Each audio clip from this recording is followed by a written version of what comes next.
Hello, and welcome back to my channel. I'm Erica Bent, a licensed mental health therapist and eating disorder expert.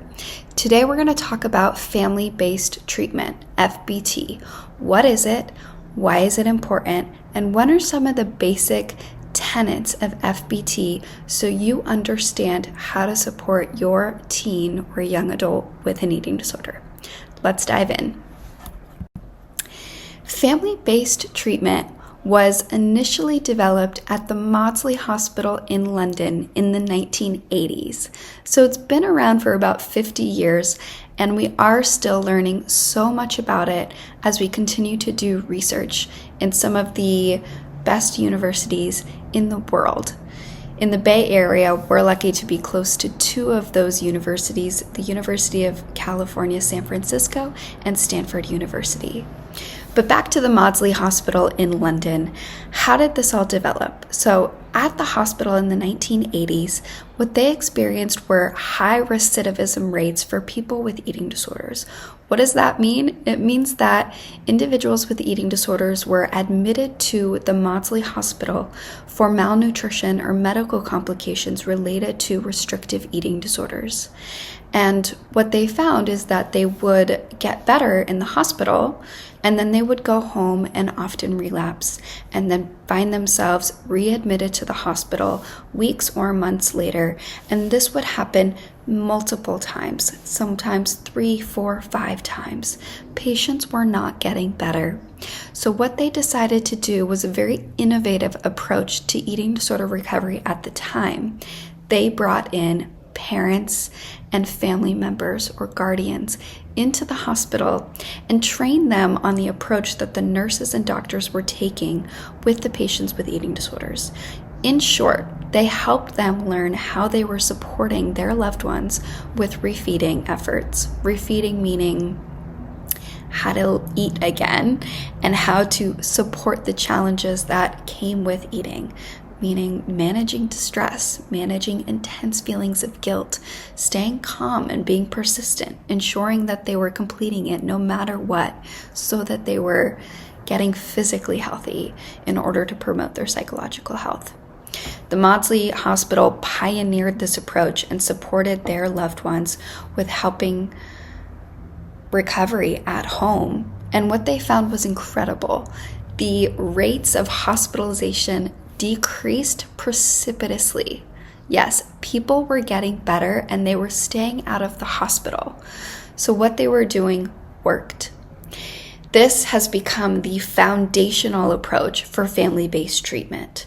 Help caregivers, family members, learn how to support their loved one at home so that they don't have to be readmitted to the hospital again and again. And they get to recover in their safe home environment with support of their closest family members.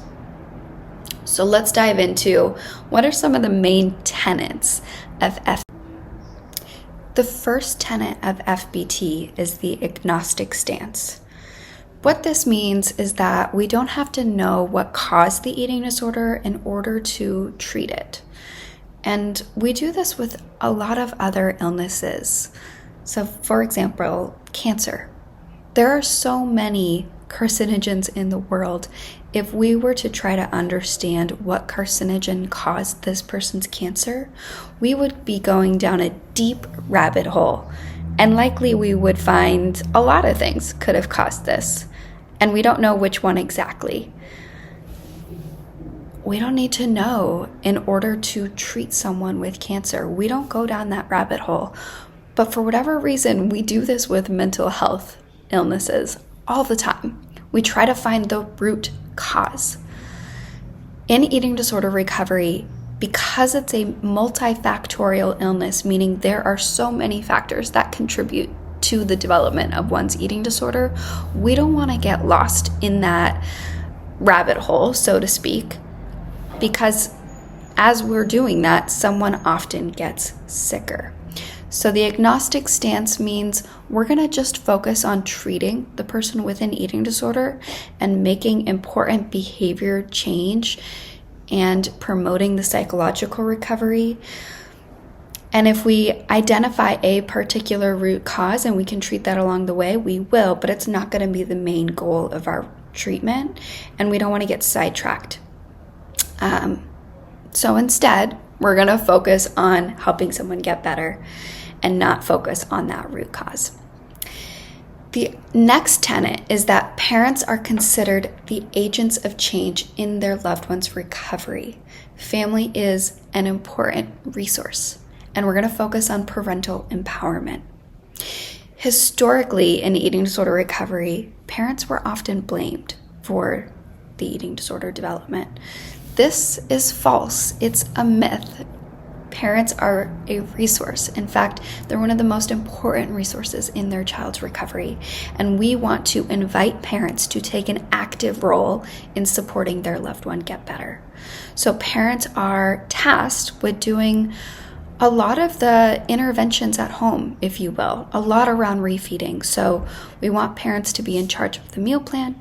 We want them to support every meal and snack that happens. We want them to ensure that those meals are getting completed, and if not, a replacement is being offered. And we want to help them prevent any other eating disorder behaviors from going on. This includes things like excessive exercise or purging behaviors or body checking or even the mental preoccupations that happen, looking at old photos or negative self-talk or whatever it is that could be reinforcing the eating disorder. We want to empower parents to be able to support their loved one at home to get through those really challenging moments. And importantly, behavior modification is the first goal of treatment. So we're stopping those eating disorder behaviors. We're ensuring the meal plan is being completed so that any medical complications are able to be resolved right away so that someone has a chance of psychological recovery. So we want parents to feel empowered so that they can stand up to the eating disorder in order to teach their loved one how to also stand up to their eating disorder. The next tenet of FBT is externalization of illness. Basically, what this means is that we want to think of the eating disorder as this separate entity that's kind of taken over their loved one. So we encourage parents and we also encourage teens to begin to differentiate between what's their loved one, what is their healthy self or their authentic self, like it is their teenager being their teenager, the person that they've always known them to be, and when is the eating disorder present? When is the eating disorder kind of taken over their teen and they're no longer acting as themselves?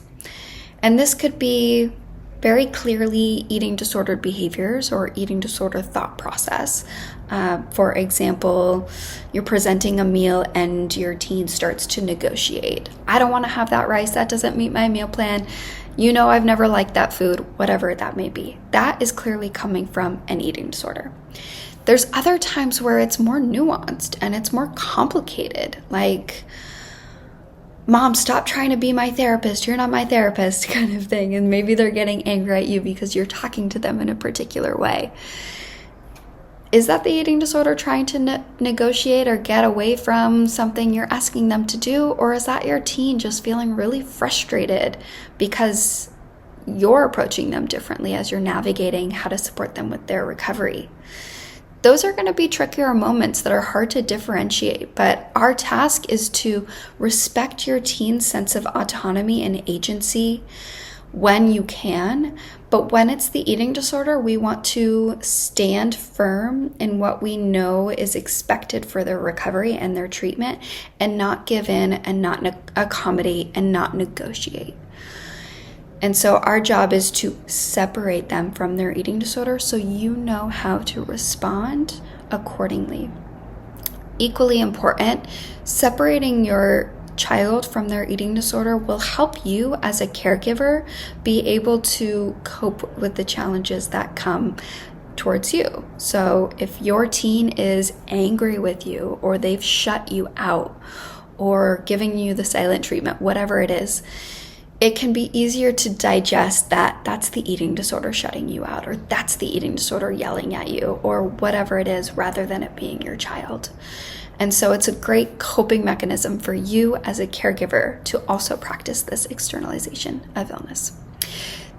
The next tenet of FBT is the initial symptom focus. We're focusing on behavior change first, and then we focus on the cognitive change and the psychological, emotional change that follows. Initial symptom focus just means that we're trying to stop behaviors and we're trying to resolve any of the medical complications that may be a result of those behaviors. So like we talked about before, behaviors include any eating disorder behaviors as well as some of the other internal behaviors that maybe we're not seeing. So restricting, purging, excessive exercise, binging behaviors, all of those are common eating disorder behaviors we might see. I would also encourage you to think about less food-related behaviors, but other mental checking preoccupation that can happen. This includes body checking. It includes a relationship with social media, where maybe teens are comparing themselves to what they're seeing on social media. It also includes looking at old photos, another form of body checking behavior. It could include a mental process of thinking of all of the things that they don't like about themselves. And you may not be privy to what's going on inside of their mind, but you are privy to how they're presenting. And you'll notice those behavior changes or shifts in their mood or energy. It includes things like isolation. So take note of how your teen is doing and try to support them in curbing some of those behaviors. When it comes to eating disorder behaviors, that's primary, because if we can't help them stop eating disorder behaviors in order to heal their brain, then we're not going to see a psychological recovery. So that is a precursor to recovery, is addressing the medical concerns, helping them nourish their brain. Even if they're not at a low weight, if they're engaging in eating disorder behaviors, we'll see signs of malnutrition. So as a precursor to recovery, we have to address the behavioral concerns. So first and foremost, focus on that. And then we'll see some of the shifts in their cognition and some of their shifts in emotion as time goes on. The last tenet of FBT is that the therapist is a consultant and takes an active stance, and we defer to parental decision making. We're the experts in eating disorder recovery, but you're the expert in your child. And so the relationship between the therapist and the parent or the caregiver has to be collaborative, and we both have to have equal roles working together to support you in your loved one's recovery. That covers the tenets of FBT. Join us for another episode where we're going to cover some of the research that backs FBT. Thanks for watching today, and be sure to subscribe.